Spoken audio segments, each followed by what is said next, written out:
तोर हसी गजब ढाए, देखत देख मोर दिल मुस्काए। आजा आजा मोर संग चल ना रे, प्यार के कहानी आज लिखाए।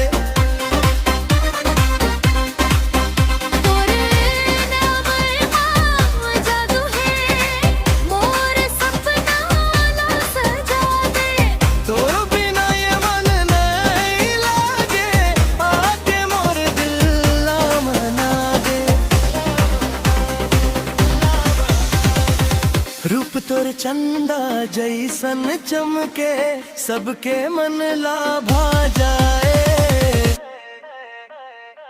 मुखड़ा मोर गुलाबो को, तोर हंसी गजब ढाए, देखत देखत मोर दिल मुस्काए।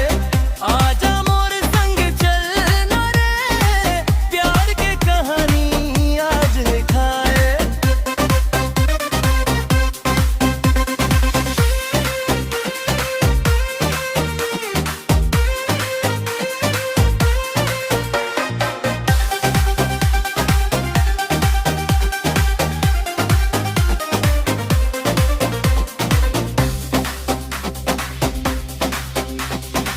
महुआ के खुशबू संग संग, तोर अंचरा लहराए।